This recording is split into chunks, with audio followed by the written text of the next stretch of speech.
Okay, stop. Seriously, I'm asking this question. Should you buy the iPhone XR?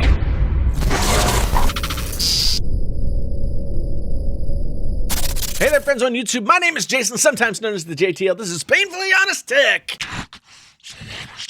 If this is your first time here, thanks for stopping by. If this is not your first time here, thank you for all the things that you do. Thank you. Yeah, I'm seriously going to try and ask and answer this question. Tonight is pre-order night for the iPhone XR. I want to look at this phone openly, honestly. There's been a lot of posturing. There's been a lot of prognosticating, there, and myself included, about what this phone is, where it's going to go, how it will sell, blah, blah, blah.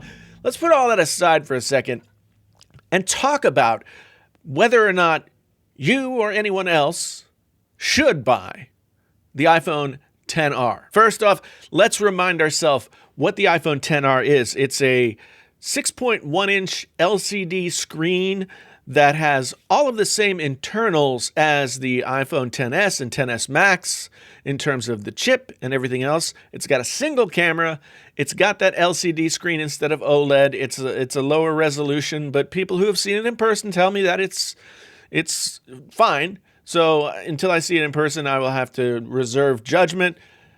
It comes in colors: a blue, a product red, a coral, a white, a black, some sort of orange, I think. Anyway, comes in a bunch of colors. We've seen this before from Apple. It didn't work so well for them the first time, but maybe this time will be different. It seems like iPhone X and XS Max sales have not been gangbusters. I've got a video coming about that here in the next day or so. So are people waiting for the XR? That's the question. And are you one of them? Should you buy it? I mean, what other options do you have? Who is this phone for?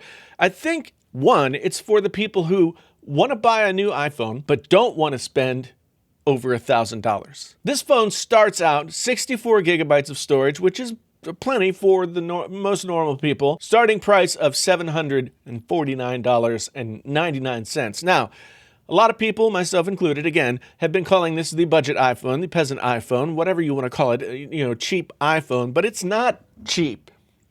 There are a lot of flagship phones out there that cost less than this. Be that as it may, we're talking about iPhone users, iPhone customers. There's really nothing that differentiates this phone on the inside from its more expensive brethren, other than that single camera lens, and we'll just have to wait and see how that compares to what we already have, and then also the screen, which is different, and we've talked about that.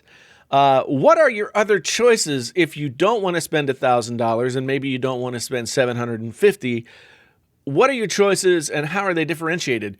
So you can still buy the iPhone 7 starting at $449 for just the base model iPhone 7 and going up from there, and you can get the Plus, and it gets a little more expensive here and there, but ultimately you get more storage, more et cetera, with the iPhone 7 than you will with the iPhone XR. What you are sacrificing by getting the iPhone 7 or the iPhone 8 for that matter, which is $100 more to begin with than the iPhone 7, starting at $549 and going up from there. What you're sacrificing by going with the 7 or the 8 is that new form factor, the notch, the screen, the all, slim bezels, the whole thing. You get to keep the old school fingerprint reader, which is now gone from every new model of iPhone and will probably be gone forever within the next year or so. A lot of people like the fingerprint reader, so maybe the 7 or the 8 is a better option. I think I've seen a lot of people say that the iPhone XR is for 12-year-olds and their grandmothers.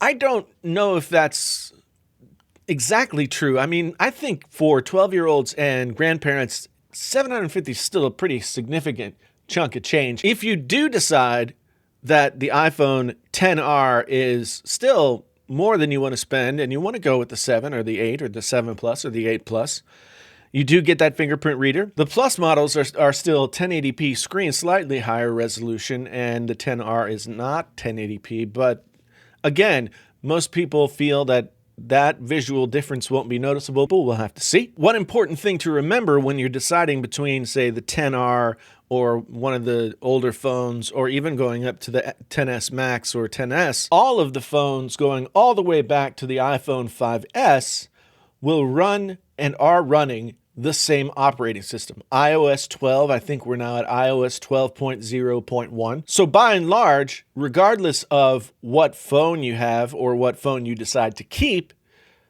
the iPhone XR and all of those other older phones run the same operating system, and they run it well. Apple is great about supporting their older phones with updates well beyond anything that Android can offer in almost any case. So you've got the 5S, which is, I think, 4 or 5 years old at this point, and all the way up through these new phones, all on the same operating system. So in terms of day-to-day function, using the phone, making calls, all that kind of stuff, there's not really gonna be a big difference. So who should buy this iPhone XR? Who should stay up until potentially 3 in the morning to order this iPhone XR?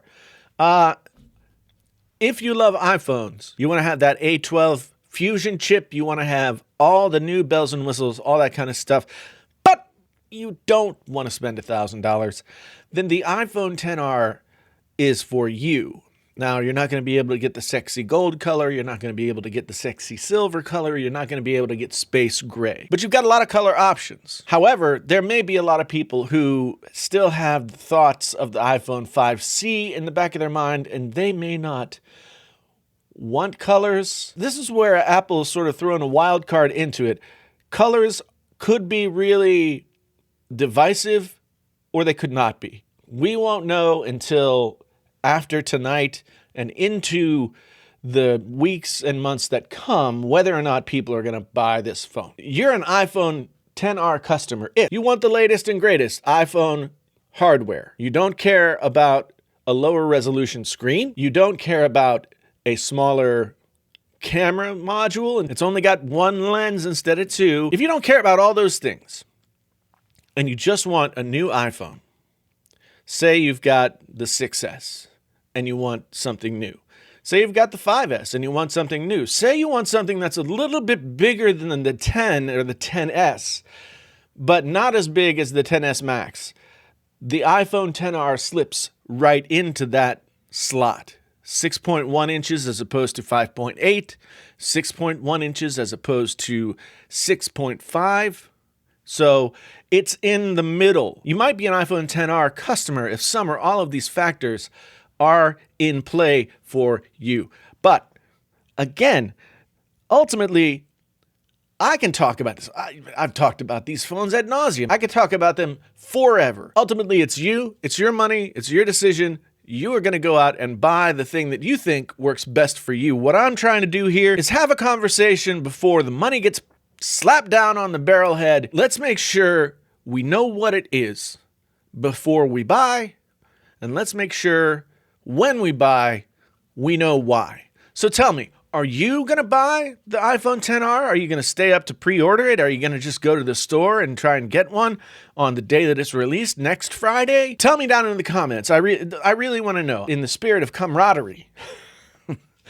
Anyway, I do appreciate you being here. Thanks so much. If it was your first time here, you can like and subscribe and do all those kinds of things. If you've been here before and you came back again, then you're the nice ones. You're the nice ones. I like you. Again, my name is Jason, sometimes known as the JTL. This is Painfully Honest Tech. So honest, it hurts. Until the next time, I'm out.